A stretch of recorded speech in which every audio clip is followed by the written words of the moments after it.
Kagera is the region in the far northwest of Tanzania, bordering Uganda, Congo, Rwanda and Burundi. It's about the size of Northern Ireland. Tanzania is one of the poorest countries in the world, and Kagera, far removed from Dar es Salaam, its capital, is one of its poorest regions. Its people are subsistence farmers who eat what they grow and sell any surplus as their only source of income. A Kageran subsistence farmer expects to earn £55 each year, with which to support 6 to 8 family members. When Dad has died from AIDS and Mum is now too poorly to farm due to AIDS, the situation is very much worse. There are an estimated 200,000 AIDS orphans in Kagera. 28% of the population are thought to be HIV positive, perhaps 1 in 3 women of childbearing age. The situation for the AIDS widows and orphans of Kagera could seem hopeless, but in Jeremiah we read about God's plans for them. "For I know the plans I have for you, declares the Lord, plans to prosper you and not to harm you, plans to give you hope and a future." Tumaini means hope in Swahili. The following images portray the hardship and the hope in Kagera. This is not an area that graces the pages of guidebooks. Kagera in northwest Tanzania, one of the poorest places in one of the world's poorest countries. Bordering Rwanda and Burundi, it took refugees from both during the genocide of the 1990s. When the world turned its compassion on them, Kagera was not on the agenda.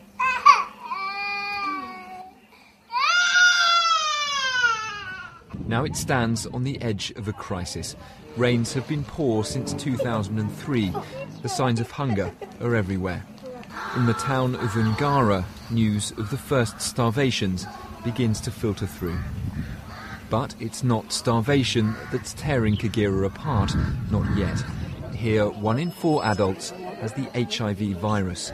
Already it's thought there could be 200,000 children orphaned here. We found vast areas populated only by children, fighting to survive when it seemed everything was against them. Eva is 5. Her parents died from the AIDS virus and passed the disease on to her. This family have taken her in, and now they receive Tumaini's help. The charity then an incentive for local families to help the children who need it. At the moment, that's keeping many children from starvation.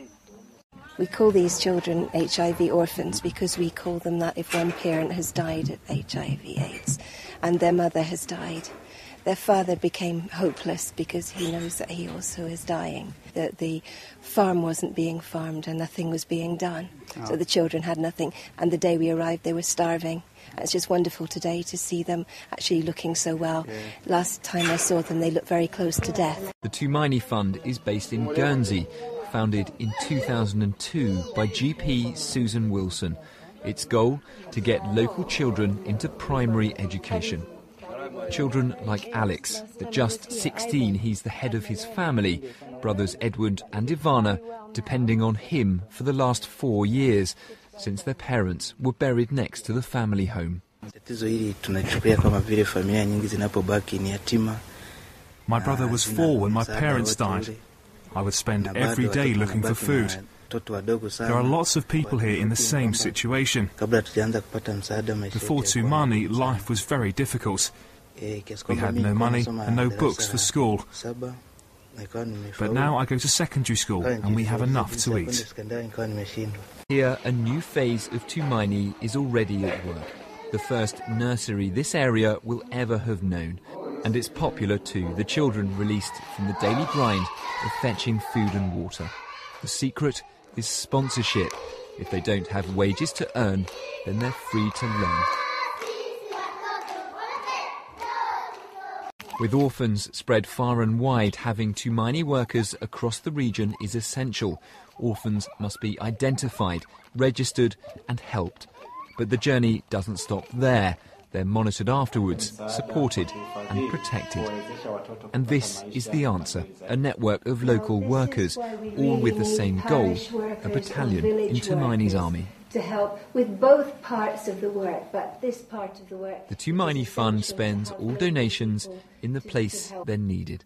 This new church on a hillside village is funded by members of Guernsey's St Saviour's Church. It's the most permanent building ever built here, a reassuring one. Tumaini, it says, is here to stay. It's a mountain made of hundreds of thousands of people. Guernsey's Tumaini Fund is climbing it, determined to conquer no matter how hard or how long the journey. The children of Kagera are missing the education, protection and love of a missing generation of adults. Tumaini is stepping in to fill that gap, giving clean water, food, clothes and schooling, the promise of support to take these children as far as they can go.